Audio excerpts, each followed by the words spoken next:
The twin suns of Valkara burned red over the slave market, their light mixing with the smoke and dust that rose from the ground.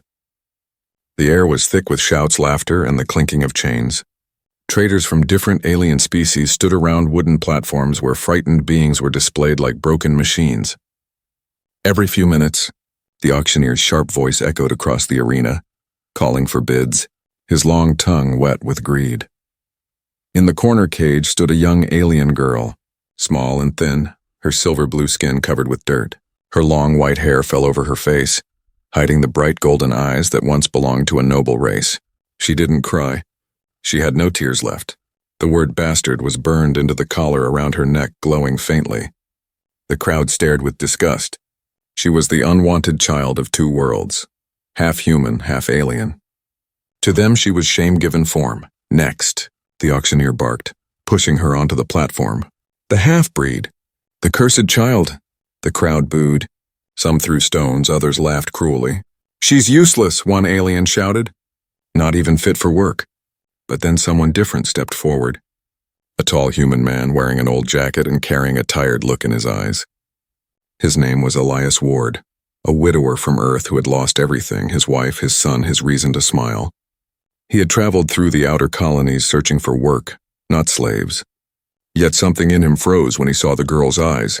She stood still, trembling, but her gaze was alive, filled with quiet defiance. For a brief second, Elias thought he saw pain that matched his own. How much? He asked, his voice calm. The auctioneer laughed. For this trash, 10 credits maybe. She's not worth the collar she wears. 5, someone mocked. Pay 5 and you'll get regret for free. Elias ignored them. He reached into his coat and dropped a small pouch of credits onto the table. I'll take her, he said simply. The market went silent. Then laughter erupted. A human buying a half-breed? The alien merchants howled. Maybe he wants a pet.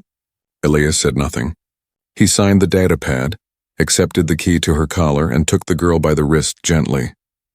She didn't resist, but her body flinched at his touch. The guards released her chains, and the crowd continued to jeer as they walked away. As they passed through the gate, an old alien woman selling rags whispered, "Be careful, human. That girl carries a curse." Elias looked back, but the woman was gone. He shook his head, guiding the girl through the dusty street toward his small ship parked at the edge of the bazaar. Inside, the air was quiet. He pointed toward the seat. "Sit," he said softly. She hesitated, staring at him like a wild animal unsure of safety. Her voice came out weak, trembling. "You bought me?" Elias nodded. "Yes, why?" she asked. "Everyone hates me. You don't know what I am." He looked at her for a moment, then sighed. Because no one should be treated like that. The engines roared as the ship lifted off the ground. The stars stretched into long lines as they entered space. For the first time in years, Elias felt something move inside his chest. Not joy, but a faint warmth he thought he'd lost forever. The girl sat quietly beside him, staring at her hands.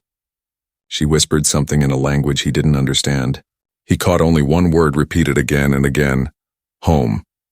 Outside, the ship crossed through the dark side of the moon, and for a brief moment, the light from the console glowed across her face.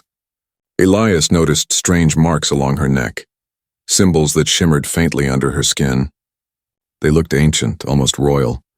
He frowned, wondering what kind of past she carried. But before he could ask, the console beeped sharply.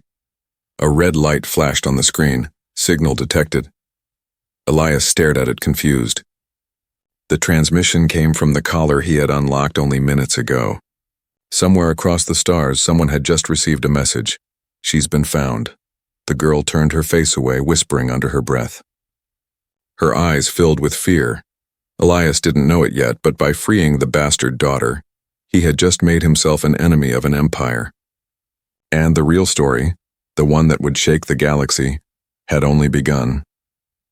The ship moved quietly through the dark stretch of space, its engines humming like a heartbeat.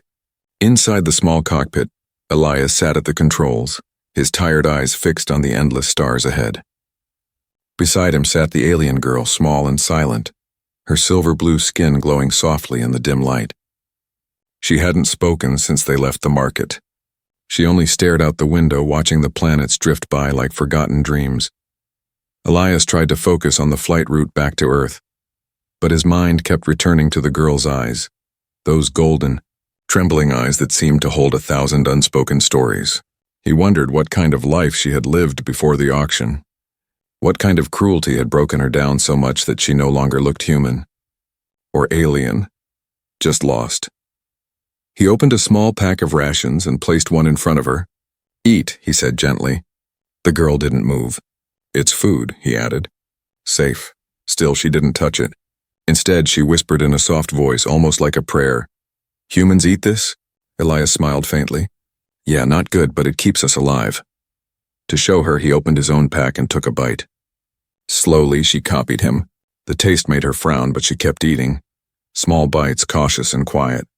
It was the first time Elias saw her act like a person instead of a shadow. When she finished, she folded her hands neatly on her lap. "Why, did you buy me?" she asked without looking up. Elias stared ahead for a moment, the stars reflecting in his eyes. "Because I couldn't stand watching them hurt you," he said. "No one deserves that.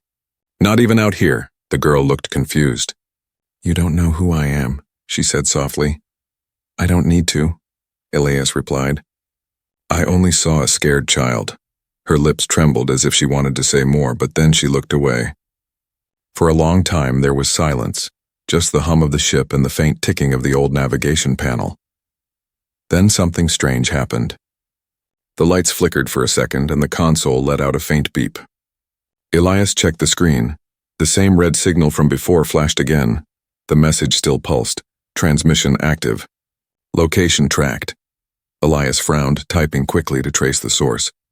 It was encrypted, alien code, old and complex. "Damn," he muttered. He turned to the girl. "You didn't send anything, did you?" Her eyes widened with fear. "The caller," she whispered. "It calls them? Who?" he asked. "The ones who made me," she said, her voice shaking. "They will come." Elias stared at her. The weight of her words made his chest tighten. "You mean the slavers?" She shook her head slowly. "No. Worse. The ones who gave me life." Elias didn't understand fully, but the look in her eyes told him the truth. Whoever they were, they had power. Dangerous power. He shut down the ship's main transponder and rerouted the signal through manual control. "Don't worry," he said. "They'll have a hard time finding us now." The girl nodded, though her hands still trembled. She whispered her name softly, almost afraid to be heard. "Lyra," she said. Elias repeated it. "Lyra. That's a good name." For the first time, a small smile touched her lips. It was weak but real. "My mother called me that once," she said. "Before they took her." Elias didn't ask more. He just looked at her, thinking of his own family. The laughter that once filled his home, now replaced by silence. He understood loss. Maybe too well. Hours passed. Lyra fell asleep in the co-pilot's seat, her head resting against the window. The ship glided quietly through the black sea of stars. Elias glanced at her reflection in the glass. The faint markings on her neck glowed softly, golden symbols that pulsed with her heartbeat. They weren't just scars. They looked like royal crests, ancient, forbidden, and powerful. He leaned closer, whispering to himself, "Who are you, really, Lyra?" Suddenly, a soft tone rang from the radar. Movement, a small signal on the edge of the scanner. Someone was following them. Elias adjusted the controls, turning off the main lights and switching to stealth mode. The engine slowed to a whisper. Through the back window, a faint glimmer appeared, a ship tailing them in the dark. Lyra stirred in her sleep, murmuring something in another language. The console flickered again. The signal had grown stronger. Elias took a deep breath, steadying his hand on the controls. "Looks like we've got company," he whispered. Outside, in the endless void, 2 red lights blinked in the distance, like eyes watching from the dark. He didn't know it yet, but this silent journey was about to become a chase across the stars, one that would test what it truly meant to be human. And beside him, the girl called Lyra, half human, half alien, would soon show a power that could either save them both or destroy everything. The old house stood at the edge of a quiet forest on Earth, far from cities and people. It was built of stone and wood, strong but lonely, like the man who lived inside it. When Elias brought Lyra there, the sky was dark and cold. The ship landed behind the house, hidden by tall trees and mist. Lyra stepped out slowly, her bare feet touching the soft ground. She looked around in silence. Everything was strange to her. The smell of rain, the sound of birds, the feeling of wind on her skin. On her homeworld there had been no forests, no open sky. She looked up at the gray clouds and whispered, "It's alive here." Elias nodded quietly. "It's not much, but it's home." Inside, the air smelled of dust and old memories. There were pictures on the walls, a woman smiling, a little boy holding a toy spaceship, and Elias standing between them, looking happy. Lyra stopped in front of the photos. "Your family?" she asked softly. Elias's voice grew low. "My wife and son. They died years ago. Accident on a cargo ship." Lyra lowered her head. "I'm sorry," she whispered. He smiled sadly. "Don't be. You didn't cause it?" He gave her a small blanket and pointed to a corner of the living room. "You can rest there. Tomorrow I'll figure out what to do." Lyra nodded, wrapping herself tightly. The warmth of the house was strange, almost painful after so many cold nights. She watched Elias move around, fixing the lights, heating water, cleaning dust. Everything he did was quiet and careful, as if afraid to break the silence of old ghosts. When night fell, rain began to pour outside. The windows rattled softly. Lyra sat near the fire, staring into the flames. Elias brought her a bowl of soup. "Eat. You need strength." She took it with trembling hands. "No one ever gave me food like this," she said. "Not even when I was small." Elias sat across from her, watching. Then it's about time someone did. For a few moments there was peace, and simple human peace. But then something strange happened. As Lyra lifted the spoon, her skin shimmered faintly. Blue light traced the markings along her neck and shoulders. The air around her seemed to pulse. Elias frowned. "Are you okay?" She looked at him, confused. "It happens sometimes when I feel safe," she said quietly. "My blood remembers things I can't." Her words made no sense to him, yet he felt a chill. "Blood remembers?" he repeated. Lyra nodded slowly. "My mother said it carries the power of two worlds. That's why they hate me. They say I'm a mistake." Elias shook his head. "You're not a mistake, Lyra. Don't ever believe that." Her eyes widened slightly at his words, as if no one had ever told her that before. A small tear slipped down her cheek. She wiped it away quickly, whispering, "Thank you." Later that night, Elias went to his room, leaving the door open in case she needed anything. He lay in bed, staring at the ceiling, listening to the rain. He tried to sleep, but his mind was restless. He couldn't stop thinking about her. The strange signals, the glowing skin, and her talk of blood and memory. Something about her wasn't just different. It was dangerous. Suddenly, a loud thud echoed through the house. Elias jumped up, grabbing his plasma pistol from the drawer. He rushed into the hallway, muttering, but it wasn't an intruder. It was Lyra, kneeling on the floor, clutching her head. Her markings were glowing brighter than ever, flooding the room with golden light. "Lyra!" Elias shouted, kneeling beside her. "What's happening?" she gasped, her voice trembling. "They're calling me. The ones who made me. They found the signal." Elias grabbed her shoulders. "You're safe here. No one's taking you." But she shook her head violently. "You don't understand. When they call, my body answers. I can't stop it." The lights flickered. The air buzzed with energy. The old photos on the wall shook. And then, as suddenly as it began, it stopped. Lyra fell into his arms, unconscious. Elias carried her to the couch and covered her with the blanket. Her breathing was slow but steady. He sat beside her for hours, watching the fire burn low, his thoughts racing. Who was she, really? What kind of power slept inside her veins? He looked at her peaceful face and whispered, "Whatever you are, I'll protect you. I lost one family. I won't lose another." Outside, the rain stopped. The sky cleared, and through the window, two faint red lights appeared in the distance and moving closer.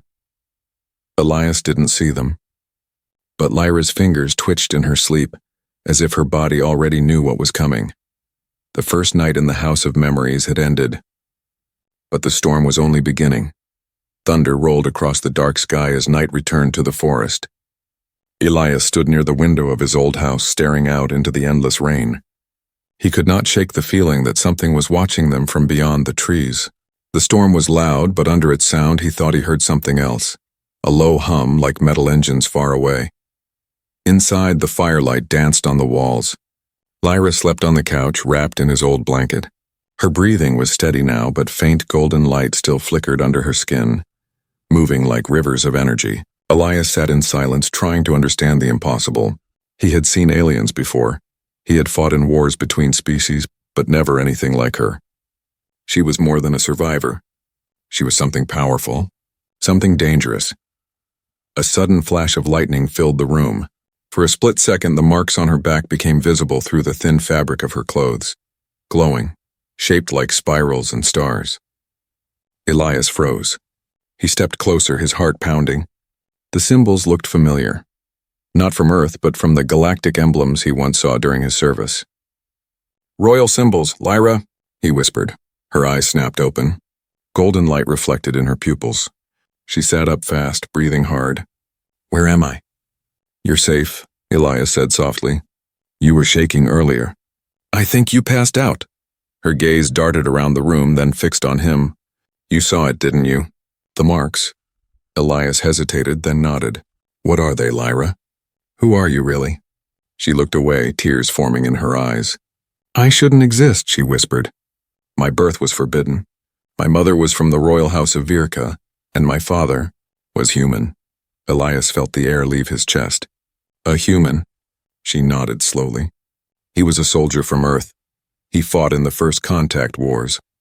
They met during the peace meetings.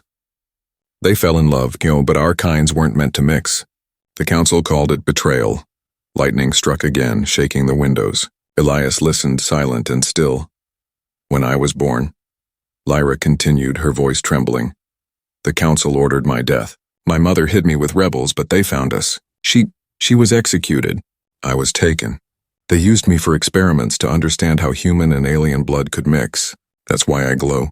It's what they made of me." Elias clenched his fists. "That's why they're tracking you." She nodded. "They want me back. They think I belong to them." A cold chill ran down his spine. "Not anymore," he said firmly. "You're free now." Lyra's lips trembled. "No one is ever free from them." Before Elias could respond, the lights flickered again. Then came a sharp noise and a thud from outside. He grabbed his plasma pistol and motioned for Lyra to stay low. He moved toward the door, stepping silently, years of soldier instinct returning to his muscles. He opened the door just enough to peek outside. The rain had stopped. The forest was quiet, too quiet. Then, through the trees, he saw two red dots moving slowly, not lights, eyes. He shut the door fast and locked it. "They've found us," he said. Lyra stood, her hands shaking. "I told you. They never stop." "Basement now," Elias ordered. They hurried down the creaking stairs into the dark cellar beneath the house. The space was small but strong, lined with old supplies and weapons from his past life. Lyra stood in the middle, holding her arms. Her markings glowed brighter now, reacting to something outside. Elias checked the energy rifle. "If they come through that door, I'll make them regret it." Lyra looked at him, fear and sadness mixing in her eyes. "They're not soldiers," she said. "They're hunters. They don't take prisoners." The roof above them groaned. Something heavy landed. Dust fell from the ceiling. Then silence. Lyra closed her eyes. "They're here." Elias aimed the rifle at the stairs. But before the attack came, Lyra's hands began to glow. The air trembled with strange energy. "Lyra, what are you doing?" Elias whispered. Her voice was soft, distant. "Protecting you." The ground shook. A burst of golden light filled the room. The old walls vibrated. Elias covered his eyes. When the light faded, the sounds above stopped. No movement, no voices, only the sound of rain starting again. Lyra fell to her knees, exhausted. Smoke rose from her palms. Elias rushed to her side. "Lyra, what did you do?" Her voice was weak. "They won't find us again. For now." He looked into her eyes. Something deep within him stirred, not fear but awe. The girl who had been called a bastard, a curse, was something far greater. Outside, the rain poured harder. The night had gone still, but the sky glowed faintly gold over the forest, as if the stars themselves had witnessed her secret. And though neither of them knew it yet, the moment she unleashed her power, the entire galaxy had felt it. Somewhere far away, on a royal ship orbiting a crimson planet, a general looked up at the signal flashing on his screen and whispered, "The hybrid lives." The morning came gray and silent, but the peace was false. The forest outside Elias's home was heavy with fog, and the smell of burnt ozone still lingered in the air. The night before had left the trees scorched and twisted, signs of Lyra's power that even the wind seemed afraid to touch. Elias stood at the window, his hand resting on the old rifle beside him. He hadn't slept. His mind replayed the moment of blinding golden light again and again. He'd seen soldiers, weapons, even alien war machines, but never power like that from one person. Behind him, Lyra sat near the dying fire, her face pale. She looked weak, drained. Her hands still trembled from what she had done. "You use too much energy," Elias said, turning to her. "You need rest," Lyra shook her head. "There's no time. When I use my power, they sense it. They'll come again, stronger." Elias's jaw tightened. "Then we'll be ready." She looked up at him, confusion in her eyes. "You're human. Why help me? You could leave now and be safe." He stared back with calm strength. "I buried my son in this house. I watched my wife die on a ship I couldn't save. I won't watch another innocent get taken. Not again." Lyra's lips parted, but no words came. She only lowered her eyes, touched by something she didn't understand. The quiet, stubborn heart of a human who refused to give up. Outside, the fog began to move. The trees swayed unnaturally, not from wind, but from something heavy landing nearby. Elias saw the shadows through the mist. "They're here," he said, loading his plasma rifle. Lyra stood shakily. Her golden markings began to faintly glow again. "There are 6 of them," she whispered. "Elite hunters.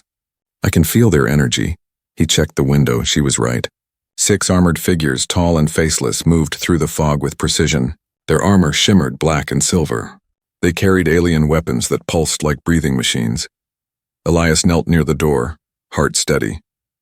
His soldier instincts returned, every breath measured, every sound sharp. "Stay low. Don't move unless I tell you," he said quietly. Lyra nodded, clutching the edge of her blanket like it was a shield. The first explosion came without warning. The wall beside them cracked, throwing splinters and dust. Elias rolled, firing through the smoke. His plasma shots cut through the air, hitting one hunter in the chest. The creature fell, armor smoking on, but the others spread out fast. "Move!" Elias shouted. He pulled Lyra toward the back door as another blast tore through the room. They ran outside into the cold morning mist. The forest came alive with light and fire as alien bolts streaked past them. Elias ducked behind a tree, firing again. The old soldier inside him had returned, precise, fearless. Each shot found its target, but the hunters were relentless. One of them leaped forward, landing just meters away. The alien's mask split open, revealing a mouth of razor teeth and a glowing eye in the center of its forehead. Elias aimed and fired, but the alien caught the blast with a shimmering shield. It hissed, charging forward. Before it could strike, a flash of gold lit the air. Lyra raised her hand. The alien froze mid-motion, lifted off the ground, and shattered like glass. The force threw her backward.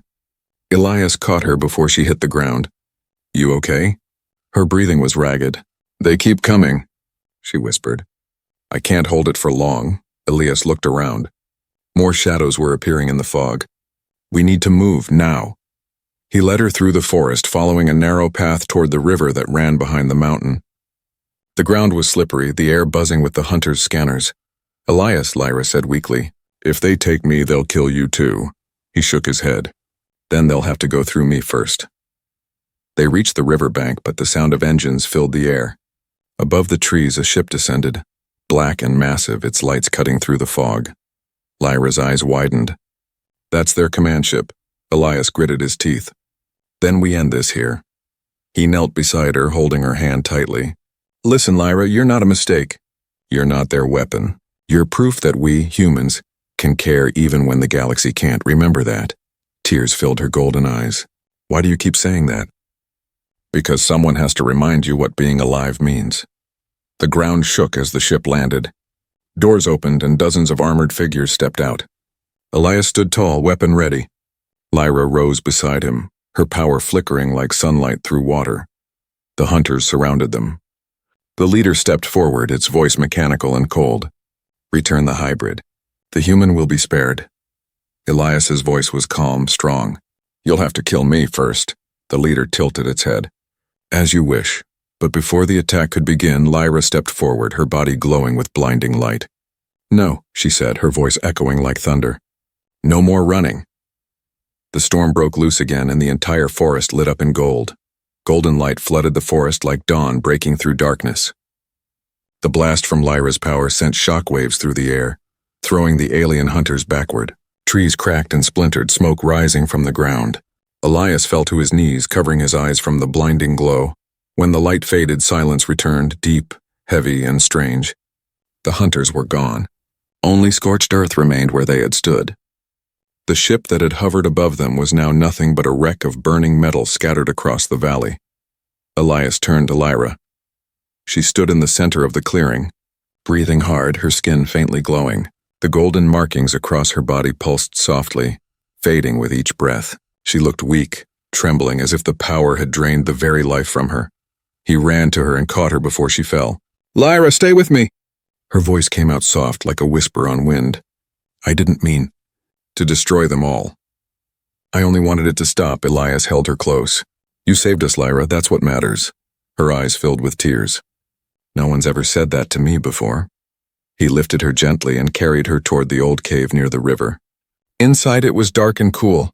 He laid her down on a bed of dry leaves and wrapped her in his jacket. The golden glow faded completely, leaving her looking more human than ever. Elias sat beside her, exhausted but alert. "You have to tell me everything," he said quietly.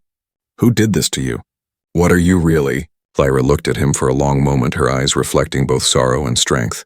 "You already know part of it," she began. "My mother was Queen Seraphis of Virka. My father was a human soldier from the Earth Alliance, Captain Jonathan Ward." Elias froze. "Ward?"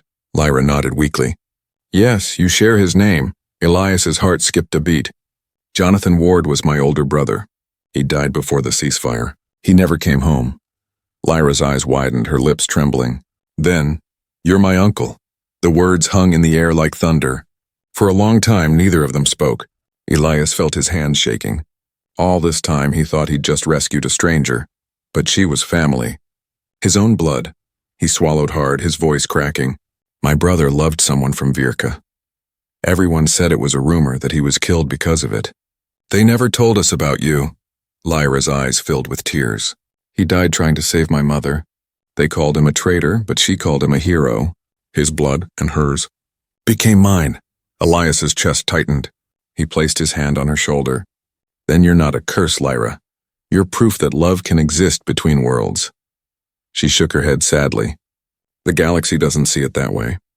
To them, I am a mistake, the reminder of a forbidden bond." Elias looked into her glowing eyes. "Then it's time they learned what a mistake really is." For a moment, silence filled the cave, the sound of rain dripping from the rocks above. Then Lyra reached into the small pouch around her neck and pulled out a tiny crystal, glowing faintly blue.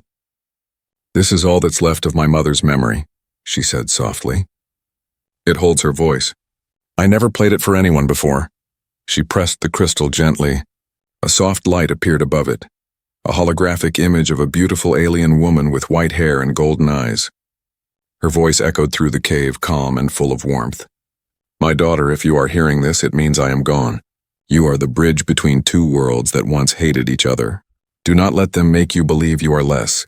Find your father's people. They will teach you what it means to be human." The message faded. Lyra held the crystal close, crying silently.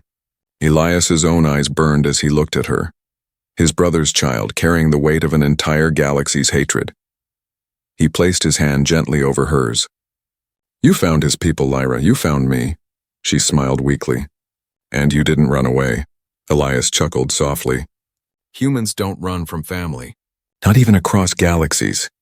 Outside, thunder rumbled again, but this time it wasn't from the storm.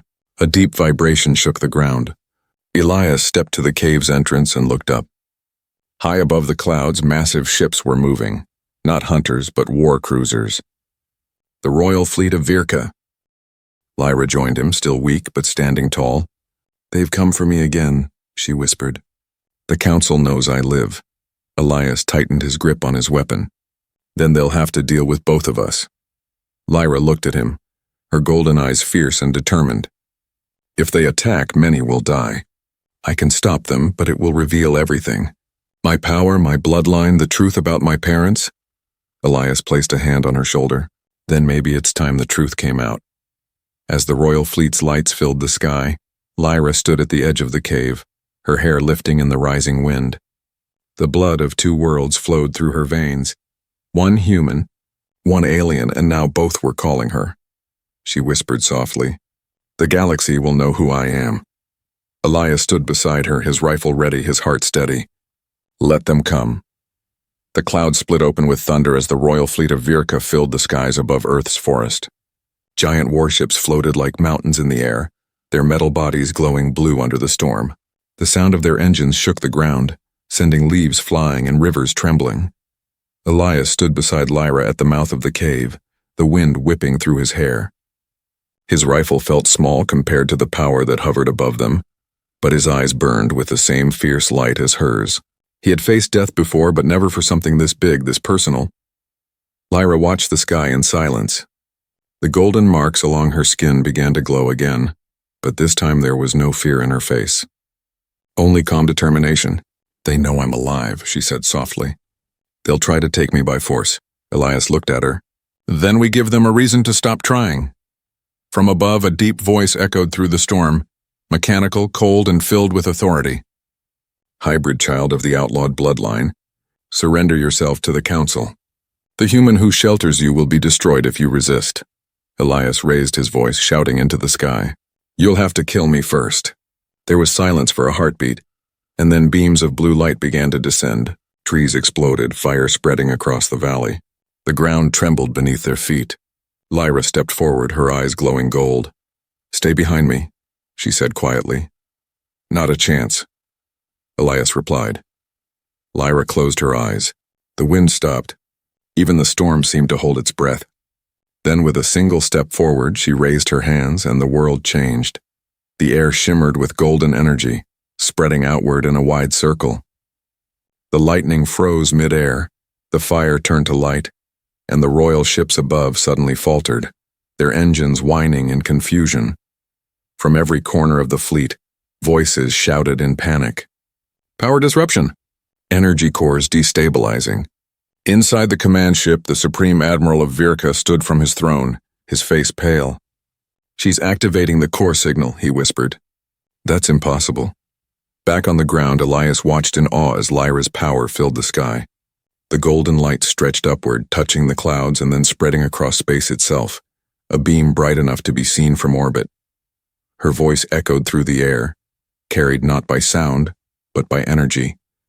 "I am Lyra Ward, daughter of Seraphis of Virka and Jonathan Ward of Earth. I am no curse. I am proof that love between our worlds is real." The fleet froze. Every soldier, every commander, every being within range of the broadcast heard her words.